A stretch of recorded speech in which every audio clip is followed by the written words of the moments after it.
Hello friends, welcome to என்ன ஒரு ருசி. இன்னைக்கு என்ன ஒரு ருசியில் ஏதாச்சும் நீங்கள் சிம்பிளாக குவிக்காக ஏதாச்சும் ரெசிபி பண்ணணும்னு நினச்சிங்கன்னா இந்த ரெசிபி ட்ரை பண்ணி பாருங்கள். வீட்டில் எல்லாருக்கும் பிடிச்ச மாதிரியும் இருக்கும், ஈஸியாகவும் குவிக்காகவும் நம்ம இந்த ரெசிபி ரெடி பண்ணுவோம். ஸ்பைசி எக் ஃப்ரை எப்படி பண்ணுறதுன்னு இப்போ நம்ம பார்க்கலாம். இப்போ ஒரு மிக்சர் எடுத்துக்கோங்க. இதில் நான் 2 டேபிள் ஸ்பூன் காரம் சேர்த்துருக்கேன். இதுலேயே 20லேருந்து 25 வரைக்கும் பூண்டு சேர்த்துக்கோங்க.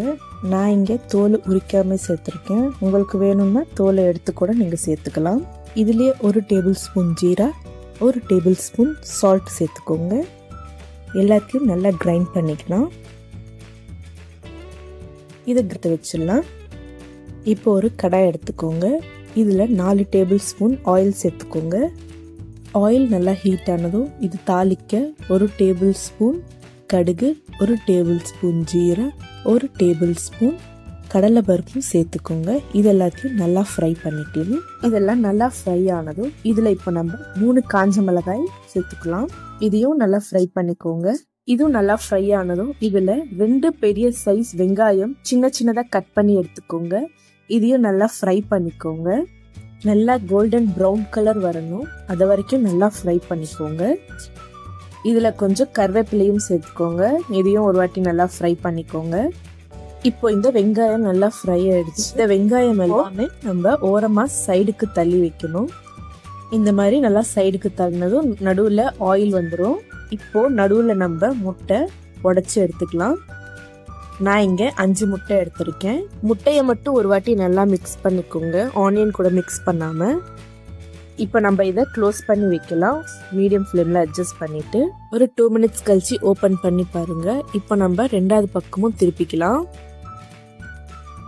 திருப்பி நம்ம மூடி போட்டு வைக்கலாம். இன்னொரு 2 மினிட்ஸ் கழிச்சு பின்னாடி பக்கமும் நல்லா ஃப்ரை ஆகும். 2 மினிட்ஸ் கழிச்சு ஓப்பன் பண்ணி பார்க்கலாம். இப்போ இது முட்டை கொஞ்சம் நல்லா ஹார்டாக இருக்குது. இப்போ இதை கரண்டி வச்சு ஒரு மீடியம் சைஸ் அளவுக்கு கட் பண்ணி இப்போ இதில் கொஞ்சம் சால்ட் ஆட் பண்ணிக்கோங்க. நம்ம ஃபஸ்ட்டு ரெடி பண்ணி வச்ச மசாலாலேயும் சால்ட் ஆட் பண்ணியிருக்கோம்.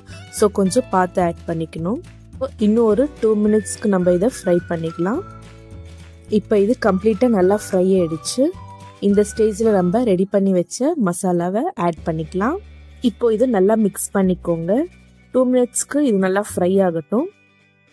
இது நல்லா மிக்ஸ் பண்ணிக்கோங்க. இந்த கட்டி எதுவும் இல்லாமல் நல்லா மிக்ஸ் பண்ணிடுங்க. இப்போ இது ஒரு 2 மினிட்ஸ்க்கு நம்ம க்ளோஸ் பண்ணி வச்சிடலாம். 2 மினிட்ஸ் கழிச்சு ஓப்பன் பண்ணி பார்க்கலாம். இது ரொம்ப நல்லா ஃப்ரை ஆயிடுச்சு. இப்போ லாஸ்ட்டாக இதில் நம்ம கொத்தமல்லி சேர்த்துக்கிட்டு ஒரு வாட்டி மிக்ஸ் பண்ணிவிட்டு ஸ்டவ் ஆஃப் பண்ணிக்கலாம். அவ்வளோதாங்க, முடிஞ்சிச்சு. ரொம்ப சிம்பிளாக டேஸ்டியாக நம்ம இந்த எக் ஃப்ரை ரெடி பண்ணிக்கலாம். இது நம்ம ரைஸில் இல்லைன்னா சப்பாத்தியில் இதில் சாப்பிட்டாலும் டேஸ்ட் மட்டும் சூப்பராக இருக்கும். கண்டிப்பாக ட்ரை பண்ணி பாருங்கள். இந்த வீடியோ உங்கள் எல்லாருக்கும் பிடிச்சிருக்குன்னு நினைக்கிறேன். பிடிச்சிருந்துச்சுன்னா நம்ம சேனலை லைக் பண்ணுங்கள், ஷேர் பண்ணுங்கள், சப்ஸ்கிரைப் பண்ணுங்கள். தேங்க்யூ.